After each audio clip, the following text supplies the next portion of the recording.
The Riddle House in Palm Beach, Florida, was originally a funeral parlor. The Victorian house was dismantled and rebuilt in Yesteryear Village at the South Florida Fairgrounds. In the 1920s, the house became privately owned by Carl Riddle. Joseph, one of Riddle's former employees, committed suicide by hanging himself in the attic of the house. Joseph, for whatever reason, hated men and displays his hatred by attacking men who enter the attic. One man had a lid flung at his head, and men are now no longer allowed in the attic. Other places in the house are haunted as well, with furniture being frequently moved. There's a lot of spooky stuff that goes on there. I come here a couple times in the morning and the windows, curtains are open. There's nobody in the house, the doors are locked.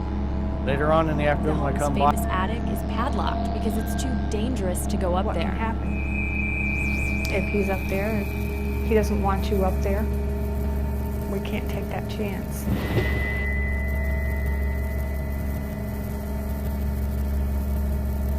In northeastern Ohio, there's a place called Helltown. In the 1970s, Boston Township was the site of a government buyout and subsequent mass eviction of citizens. The houses were intended to be torn down and the land used for a national park, but the plans never quite manifest. Driving through the dark, wooded landscape was enough to give you chills even when it was populated, let alone when you have to drive by boarded up houses.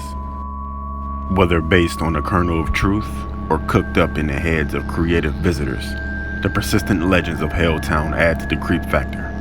The steep Sanford Road drop-off, immediately followed by the dead end, is aptly named the end of the world.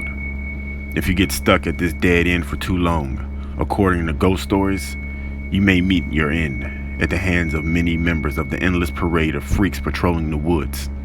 Satanists, Ku Klux Klan members, an escaped mental patient, an abnormally large snake, and mutants caused by an alleged chemical spill proudly march in this parade.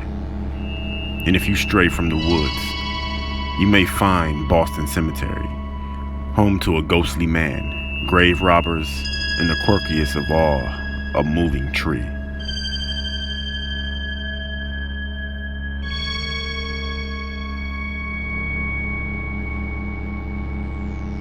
The Leap Castle is an Irish castle who was built by the O'Bannons in the 15th century and was taken over by the ruling of the O'Carrolls.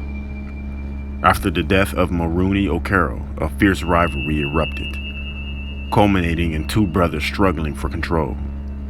One of the brothers, a priest, was brutally murdered in his own chapel in front of his family by the other brother. This chapel is now known as the Bloody Chapel. Many people were held prisoner and executed at the castle. The castle is rumored to be haunted by a vast number of spirits, including a violent hunched beast known as only the Elemental. It is most recognizable by the accompanying smell of rotting flesh and sulfur. While renovating the castle, workers discovered a dungeon, accessible only through a ceiling hatch, into which prisoners are thrown, then forgotten and left to die. This particular dungeon contained 3 cartloads of human remains and was filled with spikes to impale those thrown into the depths.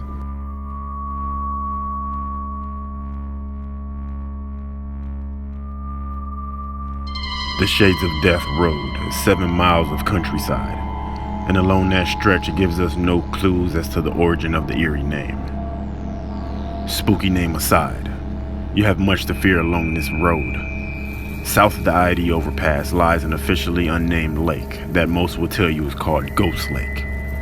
This lake is frequently the home of specter-like vapors, and the sky is supposed to be unusually bright, no matter what time of night you are there. In the 1990s, some visitors found hundreds of photographs scattered in the woods just off the road.